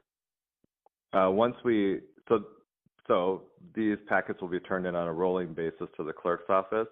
When we do that, they'll start actually verifying the signatures and making sure that, that the voter actually lives in Salt Lake County, because only voters only the voters that actually live in Salt Lake County can sign the petition, and then that the signature matches a signature that they have on file for that voter. Maragani says the goal of the group is clear. So if we hit the 45,000 verified signatures from registered voters in Salt Lake County, the tax increase is put on hold. So that means it will not go into effect, and it will be put onto the ballot in November. So then the voters, not the politicians, but the voters will actually decide if their property taxes will go up this year. And in the meantime, it is our view that the Salt Lake County Council can go back and be more responsible with their budget. They could have avoided this tax increase by cutting spending by less than 2%. And there are plenty of areas within their budget that could be cut. So just as an example, right now, Mayor Wilson has 3 deputy mayors, 3 associate deputy mayors, and a chief of staff. Previous mayors have been able to manage with 1 deputy mayor and 1 chief of staff. So that's just one example of a cut that can happen that could be done to avoid having to increase taxes. And we have more examples of these at our website, which is notaxslco.com. Maragani says they've been getting a lot of support from volunteers who want to help gather signatures. We've been getting notes of support and people requesting to volunteer all over the county, and it's from both Democrats and Republicans and even independent voters. After years and years of having all of their costs of living increase and their property taxes skyrocketing, I think this is the property tax that is just breaking the camel's back. People just don't have the ability to be able to afford another tax increase. And unlike, the cost of food or the cost of housing, we can actually control whether this property tax increase goes into effect. Our goal here is to actually be successful, get the 45,000 signatures, get this on the ballot, reject the tax increase, and make Salt Lake County affordable again. That's all this is about. It's about helping families be able to afford to stay here and not have all of these costs constantly skyrocketing and making it unaffordable. Maragani says the referendum simply stops the 15% property tax increase from taking effect while the county implements budget reforms. He says it does not eliminate services, nor does it defund public safety. Members of the county council have defended their approved tax hike, saying it's necessary to keep the county budget sustainable. They say they were able to cut millions of dollars from the 2026 county budget already, but they couldn't make cuts deep enough to prevent a tax increase. Council says repealing the tax increase does nothing to address the budget shortfall and will only result in more financial issues later on. Midday continues in just 60 seconds. One Kind Act a Day is a program from the Semnani Family Foundation. One Kind Act a Day seeks to create kinder communities by inspiring daily acts of deliberate kindness. Their work includes programs in schools, businesses, communities, faith groups, and prisons where they help enhance the culture of kindness and increase a sense of community. The world always needs more kindness. No matter what our background or beliefs are, kindness towards others and ourselves is something that everyone can get behind. Kindness can be big or small, but the ripple effect can reach out in ways that we don't even realize. Wouldn't life be better if we were all a little more kind? You can do your part by starting today. All it takes is one kind act a day. Find out more and take the pledge of kindness at thepowerofkind.org. That's thepowerofkind.org. The wet weather might not have you itching to get up and take a hike, but for the more adventurous types, those who like to hike in the winter, you're in luck. Right now, Utah State Parks is starting 2026 off on the right foot or the left foot, if you like that more, with first day hikes. They're designed for those whose New Year's resolutions include getting outdoors. 8 parks have offered guided tours yesterday, and there's another tonight. Allie O'Rulian with Utah State Park says you need to take special precautions when hiking in the winter. Winter, it's getting colder, the days are shorter, so when you're headed out on a hike in wintertime, you want to make sure that you plan ahead and have all the right supplies. So first off, plan ahead. That means checking conditions. Every single park website has their conditions on there. Be sure to check them out so you know what you're getting into before you head out on a trail. Also, if you're new to hiking in snow or just hiking during this time of year, start out small. Start out with a trail you already know, because if it's in snow, it will look a little bit different. Also, keep in mind, I know that it hasn't been too heavy on snow this year, but if it does and you're hiking in snow, you're going to be going a lot slower than in the summertime. So don't push yourself too much. Start small, gradually work your way up. Make sure to bring a friend if you can, just in case of emergencies. You want somebody else there with you. And of course, let someone know where you're going. Now, when it comes to gear in winter safety, there are a handful of things that you should keep in mind when you're bringing out there. Number one, a backpack. Doesn't have to be anything crazy or special, just something big enough where you're able to throw extra layers in there. Also want to bring sunscreen. That snow reflection will give you a sunburn. It has for me in the past, so make sure that you bring sunscreen so you don't get an unexpected sunburn. Make sure you have your phone or some type of communication device on you. You want to make sure you use your phone specifically for communication if you can, and avoid taking out too much, because in the cold, batteries can die, and if there is an emergency, you want to be able to contact someone. Also, keep in mind that even if you don't have reception, you can still call 911, and they will likely be able to pin your location. So keep it close to you so it stays warm, or somewhere insulated in your backpack so that it stays warm. You're also going to want a navigational tool with you, something besides your phone, and something not battery charged if possible, like a map, so that if your batteries do die, that you're able to still navigate your way out. But she says one of the most important tips is to stay hydrated. In the cold, we can actually not realize how dehydrated we are because, you're not hot and you're not sweating. So make sure to stay well hydrated. Carry water in insulated containers to keep it from freezing. Or if you're in a pinch, wrap your water bottle in a wool sock before putting it into your backpack. And just keep in mind, dehydration speeds up the onset of hypothermia. So really make sure to stay hydrated. If you're feeling thirsty, you're already dehydrated. So drink a lot of water. And then also bring snacks. Exercising in the winter burns more calories since your body is working hard to stay warm. So pack easy-to-eat snacks that are high in protein and carbs to keep your energy up. And also, I always suggest salty snacks. That way you stay hydrated. I would suggest bringing a first aid kit and be familiar with it so you know what's in there when you're using it. And then if you're going out somewhere that's icy, I would suggest bringing ice spikes. So those are micro spikes that you just pull on your boot or on your shoe so that you can spike into the ice so that you don't slip and fall, or crampons, which are a little bit bigger if you're going to be hiking something that might have more, elevation to it, and you want to kind of dig into that ice a little bit more. And of course, bring the right clothes.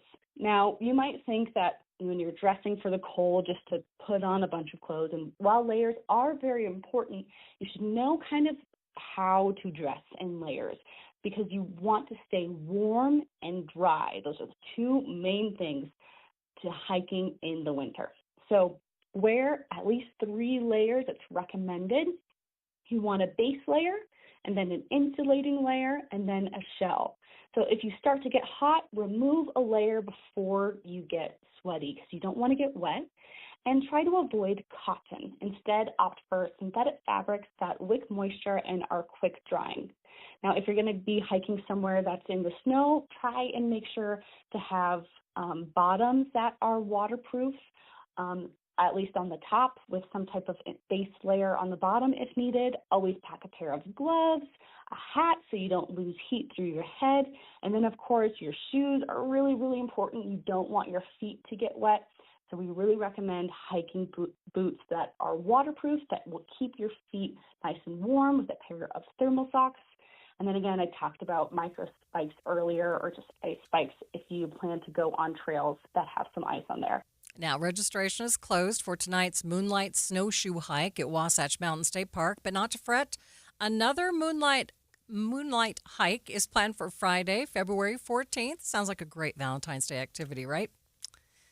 Turn off the screens and pull out the binoculars. After the break, we're talking about some bird watching. But first, it's traffic and weather. It's brought to you by MyStyle Checking from Mountain America Credit Union. Michelle?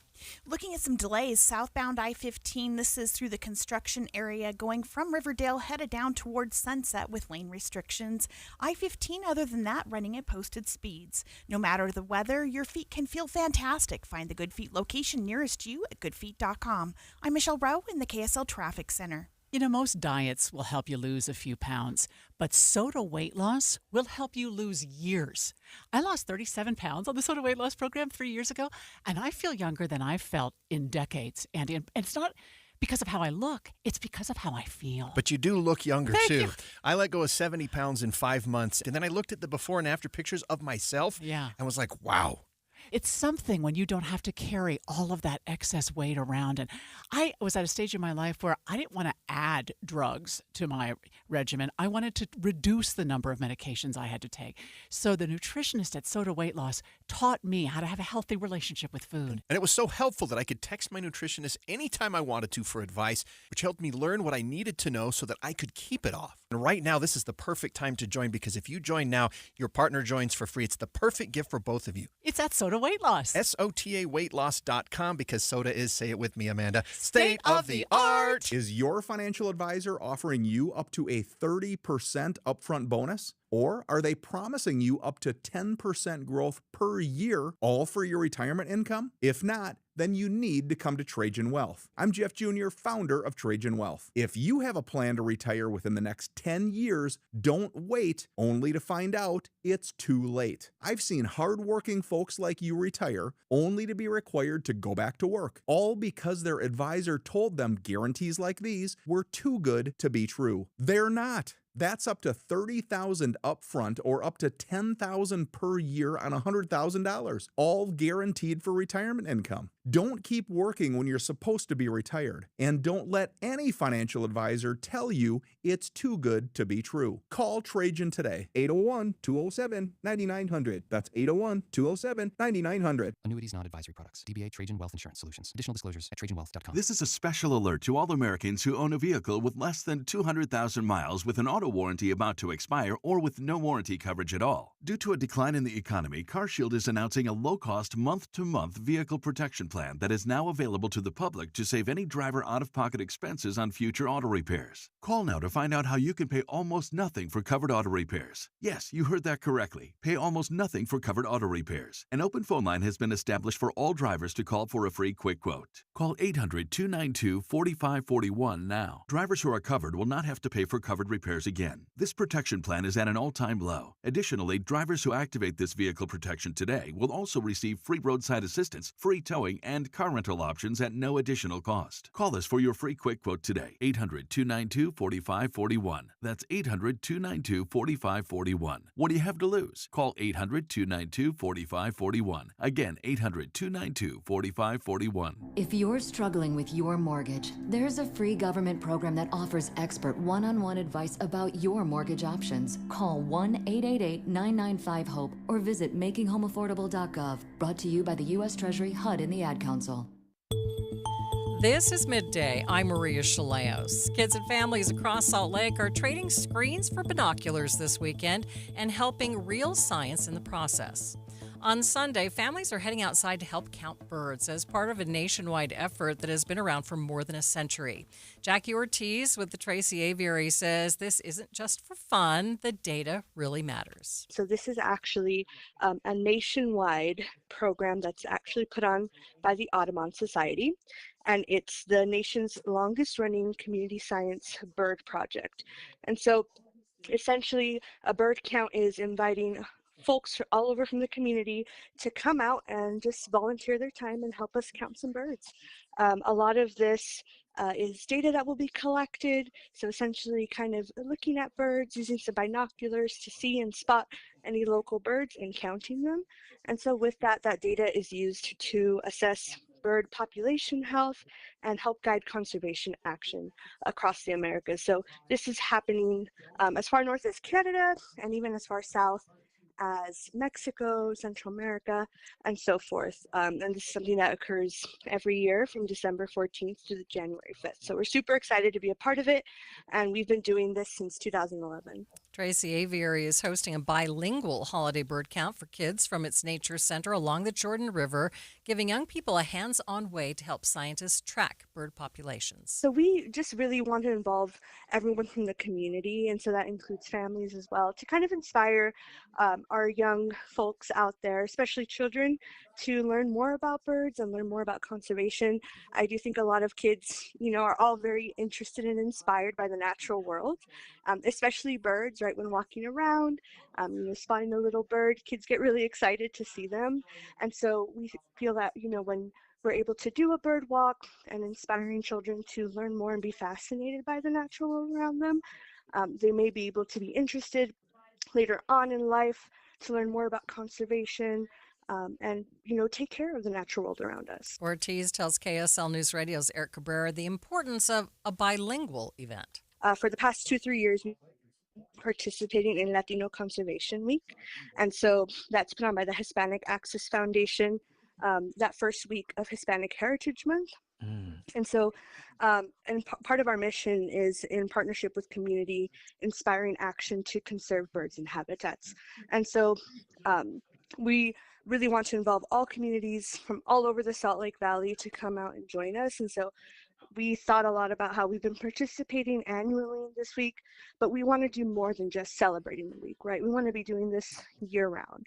And so our conservation education team came up with this, let's make it bilingual. This is the first time we'll be doing this ever in Spanish and English. And so that's been really exciting to share out, just to continue working with continue working along with what we've illustrated in our mission, but also to be able to continue to provide quality programming for all communities, especially on the west side. The Nature Center is situated right off of the Jordan River. And so one of the small pieces of access to the natural world around us. And so that's something that we really want to encourage all folks to come by and participate, especially the Latino community. Families are asked to RSVP through Tracy Aviary's website. A changing market for electric vehicles means high prices and affordability concerns moving into 2026. ABC's tech reporter Mike Dubusky has more. The American electric vehicle market is entering 2026 with some major affordability concerns. Deals on EVs are gone, the tax incentives are gone, and EVs by and large are more expensive than gas cars. Inside EV's Patrick George says the Trump administration is also rolling back federal fuel economy standards. Without those fuel economy rules, without the carrots and the stick, so to speak, the automakers have a lot less incentive to want to make newer and better and cheaper EVs. But despite all that, there are several lower-cost EVs set to hit the market in the new year. Rivian R2 is a big one. That's slated to cost around $45,000 starting, and that's going to be Rivian's big, hopefully, volume selling car. And it's not just from startups. I just drove the new Mercedes-Benz CLA class, which is an outstanding electric sedan for under $50,000, and it's well over 400 miles of range. With Tech Trends, I'm Mike Dubusky, ABC News. Just today, we learned that EV giant Tesla is no longer atop the world's electric vehicle pyramid. Tesla sales in the fourth quarter were below expectations, a potential result of the end of the government electric vehicle tax credit. For the year 2025, Tesla sales fell by 9%, meaning Elon Musk's company is no longer the world's largest electric automaker. That title now belongs to Chinese company BYD, which is not sold in the U.S. Well, that's it for me. Thank you for joining us today for Midday. Becky Bruce is sitting in today for Jeff Kaplan.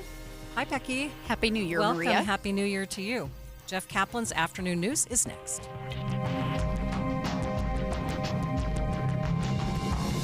KSL FM Midvale. KSL Salt Lake City. From the KSL Common Spirit Health Studios, this is KSL News Radio. Utah's news, traffic, and weather station.